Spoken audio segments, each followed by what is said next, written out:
Assalamualaikum warahmatullahi wabarakatuh. Alhamdulillahi rabbil alamin. Wabihi nasta'in ala umuri dunya waddin. Ashhadu an la ilaha illallah wahdahu la syarika lah, ilahul awwalina wal akhirin. Wa ashhadu anna muhammadan abduhu wa rasuluh, sayyidul mursalin wa imamul muttaqin. Salawatullahi wa salamuhu alaihi wa ala alihi wa sahbihi ajma'in wa man tabi'ahum bi ihsanin ila yaumiddin, amma ba'd. Ikhwatal iman, para pemirsa rahimakumullah. Puji dan syukur kita haturkan kehadirat Allah Subhanahu wa taala atas nikmat iman dan Islam dan seluruh karunia yang dicurahkan oleh Allah kepada kita semua. Kemudian salawat dan salam mari kita perbanyak ucapkan sembari memohon kepada Allah agar Allah mencurahkan salawat dan salam kita kepada Nabi yang mulia, Nabi Muhammad sallallahu alaihi wasallam. Ikhwatal iman, para pemirsa rahimakumullah. Kembali kita melanjutkan serial kajian kita tentang tauhid asma wa sifat dan masih pembahasan berkaitan dengan keutamaan dan manfaat yang akan didapatkan oleh seseorang yang mempelajari nama-nama dan sifat-sifat Allah Subhanahu wa taala, dan ini tentunya menjelaskan kepada kita keutamaan mempelajari dan mengetahui tauhid asma wa sifat. Ikhwatal iman, para pemirsa rahimakumullah, sungguh sangat banyak manfaat dan faedah yang dirasakan, yang didapatkan oleh seorang tatkala dia mempelajari nama-nama dan sifat-sifat Allah Subhanahu wa taala. Di antaranya, sebagaimana yang telah juga pernah disampaikan, bahwa mempelajari ilmu ini atau ilmu yang berkaitan dengan nama-nama dan sifat-sifat Allah ini merupakan ilmu yang paling mulia, ya, ilmu yang paling tinggi kedudukannya, ilmu yang paling agung, ya, kedudukannya. Tidak ada ilmu yang lebih mulia daripada mempelajari hal-hal yang berkaitan dengan diri Allah, nama-nama dan sifat-sifatnya. Oleh karena itu, menyibukkan diri dengan hal ini merupakan suatu yang sangat besar pahalanya dan sangat tinggi kedudukannya. Ikhwatal iman, para pemirsa rahimakumullah. Ini diantara manfaat dan juga hal yang menjelaskan keutamaan mempelajari asma wa sifat. Yang kedua, di antara hal yang akan dirasakan oleh seorang hamba, yang dirasakan pada dirinya, dan ini merupakan manfaat di dunia ini, bahwa mempelajari nama-nama dan sifat-sifat Allah itu akan mengajak seorang hamba untuk mencintai Allah Subhanahu wa taala, untuk mengagungkan Allah, memuliakan Allah. Karena dengan mempelajari nama-nama dan sifat-sifatnya, seorang hamba akan mengenal Allah, keagungan, kebesaran, sehingga tertanam dalam dirinya kecintaan kepada Allah Subhanahu wa taala. Begitu juga akan tertanam dalam dirinya sifat takut, sifat berharap, dan juga semakin bertambah keikhlasan kepada Allah di dalam beramal. Maka semakin bertambah kuat, semakin bertambah kokoh, semakin bertambah mulia, semakin bertambah kuat pengetahuannya kepada Allah Tabaraka wa Ta'ala, maka semakin bertambah keinginan, semangat dia untuk terus maju, untuk terus menghadap Allah, untuk terus mendekatkan diri kepada Allah. Sehingga ini juga akan melahirkan sifat semangat untuk terus beramal serta pasrah, berserah diri kepada Allah Tabaraka wa Ta'ala. Ikhwatal iman, para pemirsa rahimakumullah, ini merupakan manfaat yang sangat mulia. Di antara manfaat dari mempelajari asma wa sifat, dan ini menjelaskan akan keagungan dan kemuliaannya, bahwa Allah Subhanahu wa taala mencintai nama-nama dan sifat-sifatnya. Begitu juga Allah mencintai efek dari nama-nama dan sifat-sifat tersebut. Sehingga Bila Allah Subhanahu wa taala ya, memiliki sifat, maka sifat tersebut akan memberikan efek yang positif, dampak yang positif, ya, pengaruh yang baik dalam kehidupan, bahkan dalam alam semesta ini. Sebagai contoh, Allah memiliki sifat yang sempurna, sifat yang mulia. Di antara nama Allah Al-Witru, ya, ganjil. Maka Allah mencintai, innallaha yuhibbul witra. Karena Allah Maha Esa, satu, tidak berbilang. Maka Allah yuhibbul witr, mencintai suatu yang tunggal. Ya. Kemudian Allah Subhanahu wa taala jamilun, Maha indah. Maka Allah mencintai keindahan, kebaikan. Allah alim, maka Allah mencintai para ulama, mencintai ilmu, dan mencintai seluruh wasilah dan sarana untuk mendapatkan ilmu. Allah karim, maka Allah mencintai, ya, suatu kemuliaan. Allah Subhanahu wa taala Al-Qawi, Al-Matin, maka Allah mencintai Al-Quwah, kekuatan. Ya. Maka seorang hamba yang beriman, yang memiliki keimanan yang kokoh, keimanan yang kuat dan fisik yang sehat, lebih dicintai oleh Allah Subhanahu wa taala dari seorang mukmin yang lemah fisiknya dan juga lemah imannya, kendati masing-masing memiliki kebaikan.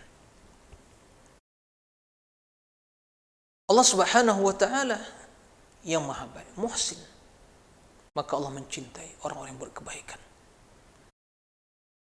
Allah Subhanahu wa taala Rahim, maka mencintai orang-orang yang berbuat berkasih sayang, merahmati sama manusia. Allah Subhanahu wa taala Sittir, yang Maha menutup, maka Allah Subhanahu wa taala mencintai, menutupi aib-aib, ya, kesalahan-kesalahan hambanya. Allah Afuwun, Maha Pemaaf, maka mencintai kemaafan. Begitu seterusnya. Allah Adl, maka mencintai keadilan. Dari apa yang disampaikan tadi, kita memahami bahwa nama-nama Allah dan sifat-sifat Allah tersebut itu pasti akan memberikan efek yang positif dalam kehidupan kita, bahkan bagi alam semesta ini. Maka bila kita mengetahui Allah mencintai kebaikan, maka kita termotivasi untuk berbuat baik. Bila Allah mencintai keindahan, maka kita seorang hamba berusaha untuk menjadi orang yang, ya, mendapatkan hal yang demikian itu.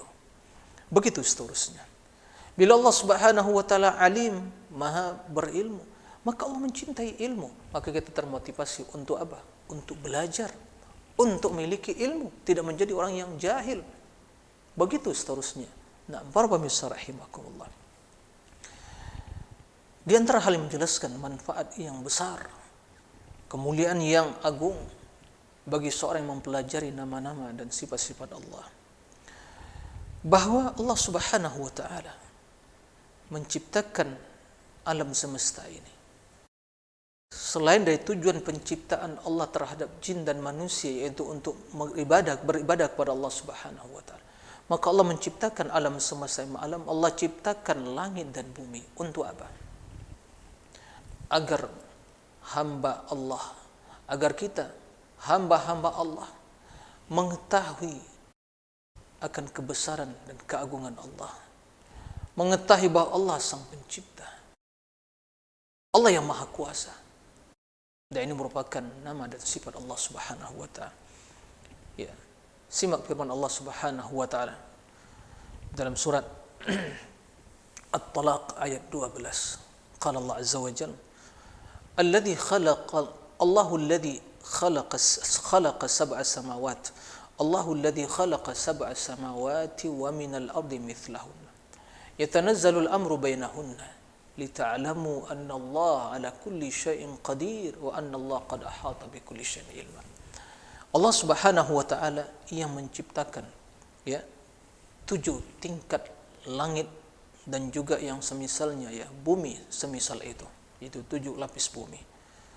Perintah Allah turun di antara langit dan bumi tersebut. Untuk apa? Lita'lamu, agar kalian mengetahui annallaha ala kulli syai'in qadir, bahwa Allah itu maha kuasa atas segala sesuatu. Qadir di antara nama Allah, di antara Asmaul Husna yang mengandung sifat al-qudrah.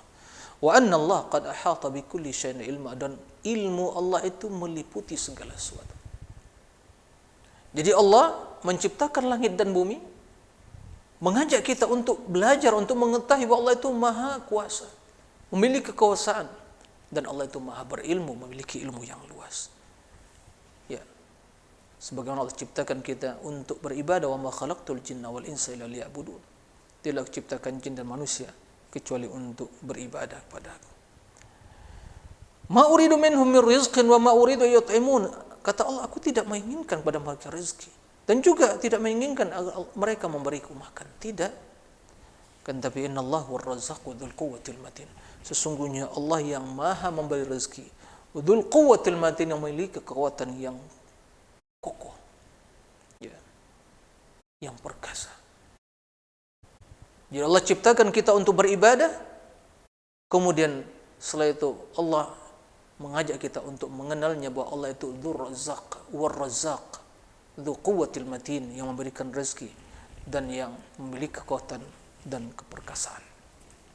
Ikhwatal iman para pemirsa rahimakumullah.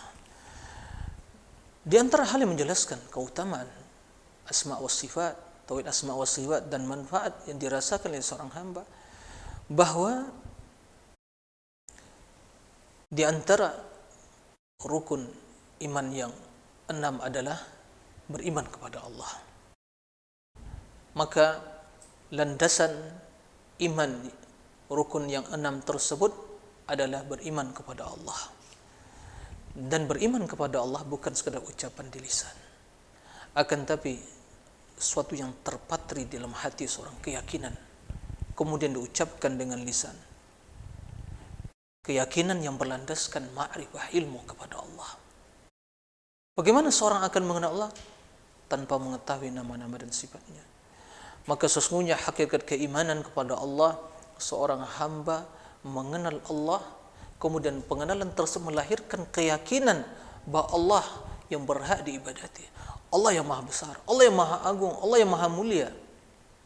Kemudian dia berikrar, asyhadu an la ilaha illallah wa asyhadu anna Muhammadar Rasulullah, ya syahadatin.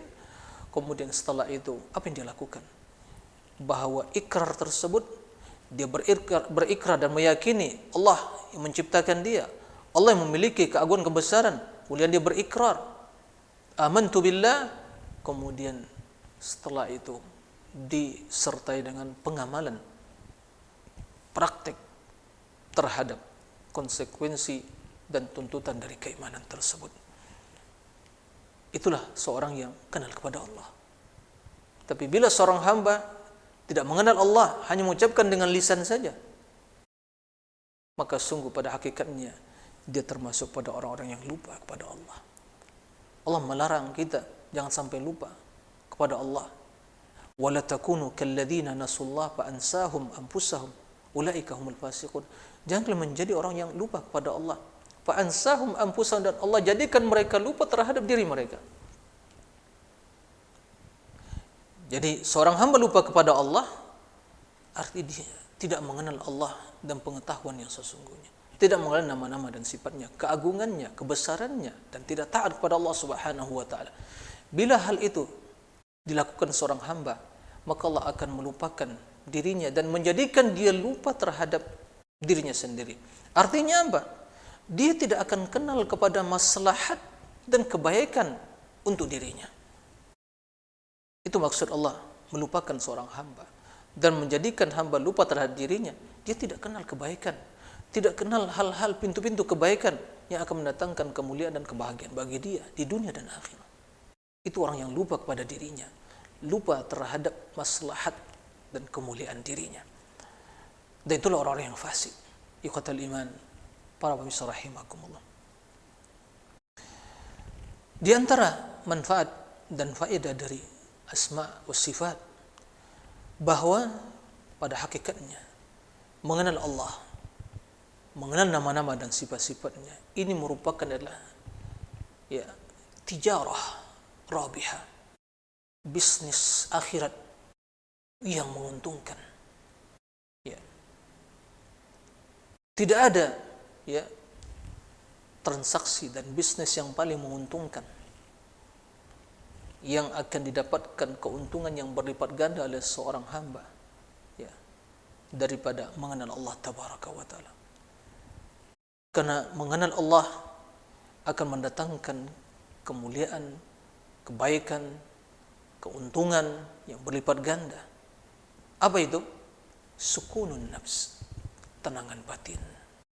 Wa tuma'ninatil qalb, tentram jiwa. Wa insyirahus sadar, jiwa yang lapang. Dia merasakan kelapangan jiwa, ketentraman batin, kesucian hatinya. Dan Allah janjikan bagi mereka, orang-orang yang beriman pada Allah Subhanahu wa taala, surga Firdaus. Innal ladzina amanu wa amilus salihat kanat lahum jannatul firdausi nuzula. Orang yang beriman dan beramal saleh, maka bagi mereka surga Firdaus di akhirat kelak. Di dalam surga dia akan diberi kemuliaan oleh Allah, melihat wajah Allah. Allah berikan kekuatan kepada matanya untuk bisa melihat wajah Allah. Karena di dunia tidak seorang pun bisa melihat wajah Allah, tapi kita yakin bahwa orang-orang yang beriman di dalam surga akan melihat wajah Allah. Wujuhu yawma idzin nadhirah ila rabbiha nadhirah. Pada hari tersebut di dalam surga, wajah orang-orang yang beriman berseri-seri ceria, putih bersih, terang. Ila rabbiha nadhirah, wajah tersebut melihat kepada Rabbnya. Nah, walladzina ahsanul husna wa ziyadah. Orang-orang yang buat kebajikan bagi mereka surga wa ziyadah, dan ditambah oleh Allah. Apa itu? An-nadhar ila wajhillahil karim, melihat pada wajah Allah Subhanahu wa taala. Ini adalah keuntungan yang tidak bisa dibandingkan dengan keuntungan bisnis dunia. Tidak ada nikmat yang paling besar dalam surga daripada melihat wajah Allah Subhanahu wa taala. Maka hati apabila telah tenang, hati apabila telah tentram, hati yang tiada di dalam hati tersebut kecuali hanya pengagungan, kebesaran, kecintaan, kemuliaan kepada Allah tabaraka wa taala, Rabb yang dia ibadati, Rabb yang dia agungkan, Rabb tempat dia menggantungkan segala harapan dan kebutuhan hidupnya. Dia bergantung pada Allah. Dia akan selalu menghadap Allah. Dia akan selalu kembali kepada Allah dalam setiap kondisi dan keadaan. Begitu dia mendapatkan nikmat, dia kembali kepada Allah, mensyukuri. Dia kenal kepada Allah karena Allah mencintai hal itu. Karena nikmat datang dari Allah. Tatkala dia dalam keadaan mendapatkan cobaan, musibah, dia kembali kepada Allah, dia bersabar. Dia yakin semua dengan takdir Allah, dengan kehendak Allah Subhanahu wa taala. Karena apabila Allah menghendaki, kehendak itu sifat Allah, maka akan terjadi, tidak ada yang bisa menolak. Apabila dia terjerumus ke dalam perbuatan dosa dan maksiat, dia kembali kepada Allah, bertaubat, karena dia yakin Allah Tawwabur Rahim, Ghafurur Rahim, Al-Ghafuru Dzur Rahmah. Allah yang Maha menerima taubat. Allah yang Maha penyayang. Allah yang mengampuni dosa hambanya. Karena dia yakin itu sifat Allah, itu nama Allah, maka dia kembali kepada Allah Subhanahu wa taala. Begitu seterusnya. Adakah bisnis, adakah tijarah yang lebih menguntungkan dari tijarah kepada Allah dengan iman, mengenal Allah tabaraka wa, tidak ada. Ikhwatal iman para rahimakumullah. Di antara manfaat dari mengenal nama-nama dan sifat-sifat Allah Azza wa Jal, bahwa ma'rifah, pengenalan kita kepada Allah dan sifat-sifat tersebut, itu akan menjadi faktor utama, sebab utama yang akan membendung kita dari terjerumus ke dalam hal-hal yang akan mendatangkan kemurkaan Allah, terjerumus ke dalam maksiat dan dosa. Ya, itu akan membendung. Karena kita tahu, bila kita mungkin syaitan membisikkan dalam hati kita untuk berbuat suatu perbuatan maksiat dan dosa, kita yakin Allah mengetahui, Allah melihat, Allah memantau, Raqib, Allah alim, basir, ya. Sehingga tertanam dalam diri kita sifat khasyah, tertanam diri kita sifat muraqabah, pengawasan Allah. Allah yang mengetahui, Allah yang melihat. Maka tertanam sifat takut. Itulah yang membendung kita dari terjerumus perbuatan maksiat dan dosa.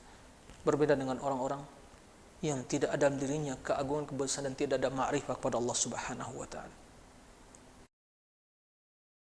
Dan juga akan terbuka di hadapannya pintu-pintu kebaikan yang dia dalam hidup ini akan selalu disertai dengan makna-makna optimisme dalam hidup. Dia berharap harapan yang besar kepada Allah Subhanahu wa taala. Karena tidak menghadapi dalam hidup ini berbagai rintangan, cobaan dan dilema dalam kehidupan, tapi dia terus memiliki sifat dia optimisme, tidak pesimis. Selalu ada harapan. Ada kesulitan pasti ada kemudahan. Ya. Malam hari pasti ada siang. Begitu. Seperti itu. Terus hari ya silih berganti. Ada kemudahan. Ada kesulitan pasti ada kemudahan. Datang malam pasti akan datang siang. Ya. Begitu seterusnya. Maka dia akan terus menjadi hamba yang terjaga, terpelihara dari terjerumus dalam perbuatan-perbuatan maksiat dan dosa. Kenapa? Karena dia selalu menghadirkan makna dan kebesaran Allah Subhanahu wa taala. Disebabkan dia mengenal Allah, mengetahui kebesaran-kebesarannya, keagungan-keagungannya, dan tiada lain ya yang bisa mendatangkan seluruh makna atau seluruh nilai-nilai yang mulia tadi dalam hidupnya kecuali bila dia mengenal Allah, mempelajari nama-nama dan sifat-sifatnya, mempelajari tentang kebesaran keagungan Allah Subhanahu wa taala, membaca Al-Qur'an, mempelajari nama-nama Allah. Tapi perlu diketahui para pemirsa rahimakumullah, tatkala seorang mempelajari nama-nama Allah, tidak cukup hanya sekadar dia menghafal saja. Ya. Tidak cukup sekedar hanya dia mensenandungkan saja. Ya. Tapi betul dia pahami maknanya. Ini yang kita maksud, ini yang kita inginkan. Ma'rifatullah, yaitu membaca nama-namanya, kemudian kita kenal kepada isi kandungannya, kita ketahui maksudnya, dan itu menunjukkan kebesaran keagungan Allah. Maka bila itu kita ketahui, maka tentunya secara otomatis akan memberikan efek yang positif dalam hidup kita. Semakin dekat kepada Allah, semakin berharap kepada Allah, terus kembali kepada Allah, hati semakin cinta kepada Allah, jiwa semakin tenang, jiwa semakin tenteram. Ya, kebesaran dan keagungan selalu ada dalam diri kita. Maka apapun yang kita hadapi dalam hidup ini, selalu kita kembalikan kepada Allah. Ketaatan yang kita lakukan, amal saleh yang kita kerjakan, kemudian kita dapatkan melakukan ketaatan semata karunia dari Allah. Begitu juga apapun yang kita hadapi dalam rintangan dan hambatan dalam hidup ini, semua dengan kehendak Allah. Allah yang berkehendak. Kita ini di bawah kekuasaan Allah. Tidak bisa kita lari di kekuasaan Allah. Kita berada di kekuasaan Allah. Dalam setiap kondisi dan keadaan, kita selalu berada di bawah kekuasaan Allah. Tidak ada daya dan upaya kecuali dengan izin Allah, pertolongan Allah Subhanahu wa taala. Nah, bila makna-makna yang seperti ini kita ketahui, Dan itu tidak akan mungkin kecuali dengan mengenal nama-nama dan sifat-sifat Allah. Maka yakinlah, hidup ini semakin tenang, hidup semakin tentram. Kegundaan, kegelisahan, ya, kebimbangan, keraguan akan hilang dalam hidup ini. Kenapa? Dia yakin bahwa bila hati telah bersemi dengan cinta, pengagungan kepada Allah Tabaraka wa Ta'ala, maka hati semakin tenang, jiwa semakin tentram. Tapi kenapa kita gelisah? Kenapa kita galau menghadapi hidup ini? Karena sungguh iman sangat melemah. Keyakinan kita kepada kebesaran keagungan Allah sungguh sangat lemah. Cinta, ya, menipis. Cinta dalam hati tidak tulus kepada Allah. Maka bagaimana jiwa akan tenang? Jiwa akan tentram karena dia tidak mengenal Allah Tabaraka wa Ta'ala. Ikhwatal iman rahimakumullah. Ya, kenapa Nabi kita yang mulia Nabi Muhammad SAW orang yang paling tenang dalam hidup ini, orang yang paling tentram, ya, yang jauh dari kegalauan dalam hidup, yang jauh dari kebingungan dalam hidup. Ya, kenapa? Karena beliau Sallallahu Alaihi Wasallam, ya, panutan kita, uswah dan qudwah kita, beliau yang paling kenal kepada Allah Subhanahu Wa Taala. Beliau tidak hidup di istana yang tinggi, yang mewah. Beliau tidak tidur di atas, ya, mungkin kasur yang empuk. Beliau tidak tidur di ruangan yang ber-AC. Ya. Tapi kenapa beliau orang yang paling tenang hidupnya, yang paling tentram jiwanya, yang paling suci dan tulus hatinya? Berbeda dengan manusia di zaman sekarang hidup, semua kemewahan ada pada dirinya, keagungan, kebesaran, mungkin tidur di istana, dia hidup di istana, transportasi dia miliki, dunia dia miliki, tapi semakin galau, semakin, ya, memiliki kegalauan dalam hidup, kebimbangan dalam hidup, karena dia tidak mengetahui apa sebenarnya tujuan hidupnya. Tapi seorang apabila mengetahui tujuan hidupnya, mencari Allah, ridho Allah, keagungan Allah, kebesaran Allah, itu dia cari, maka dia akan tenang. Dunia akan berakhir, tapi yang akan kekal abadi Allah, kemuliaan akan kekal. Itulah perbedaan hidup seorang muslim yang kenal kepada Allah, yang kenal akan kebesaran keagungan Allah, ya, berbeda dengan kehidupan orang yang tidak kenal kepada Allah dan jauh dari, ya, cinta, keagungan dan kebesaran pada Allah Subhanahu wa Ta'ala.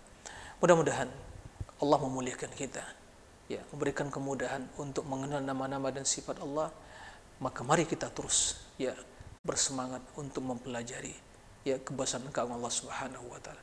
Insyaallah serial kajian tentang asma wa sifat ini akan membahas tentang nama-nama dan sifat-sifat Allah yang diharapkan kita semakin kenal, semakin cinta kepada, semakin mengagungkan Allah Tabaraka wa Ta'ala.